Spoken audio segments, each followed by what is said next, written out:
بسم الله الرحمن الرحیم. دی وخت کې رشه کې انټرچینج مردان کې یو واقعیا ده او دا یو ځوان جان سړی دی جناتو په ډېر وخت نه اته نهه کالونه یې په عذاب کړی دی، مختلف قسم تکلیفونه یې ورکړي.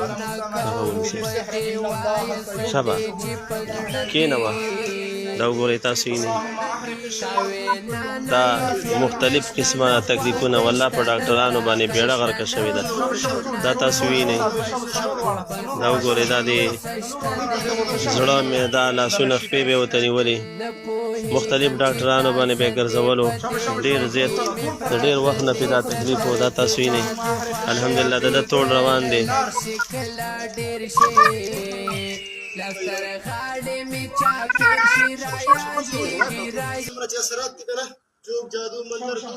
چې دا رنګې هر قسم مشکلات چاته یار کورونو کې دغه شان د جناتو نه د جادوګرو نه څوک هم تنګي.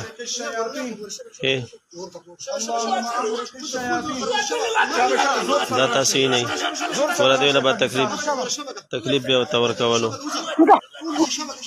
نو هر ځای کې چې دا مشکلات انشاءالله هغه بار ملکونو کې یا پاکستان کې نو دا شیطانان دي، دا زموږ دشمنان دي، پکې دي دا مختلفو ډاکټرانو باندې نه اته نهه کاله په ډاکټرانو ګرځولې، څلور کسان مرمت شولو. الحمدلله تاسو یې حالي نه مه بندوه، هغه باندې راکاږه.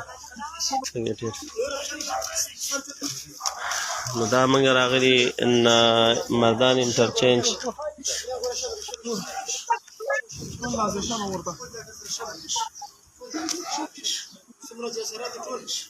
ګوره دا داسې یو ځوان سړی دی، خپل روزګار کوي، خپله ذمېداري کوي، خو لیکن دې شیونه نیولې او ډېر زیات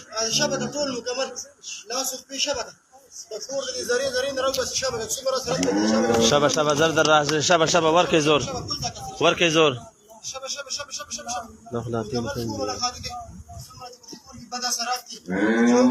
چهر ځای کې هم دا مشکلات انشاءالله چاته یو مسلمان ته خور ته یا ورور ته مشکلې کم کور کې د جناتو مسله وي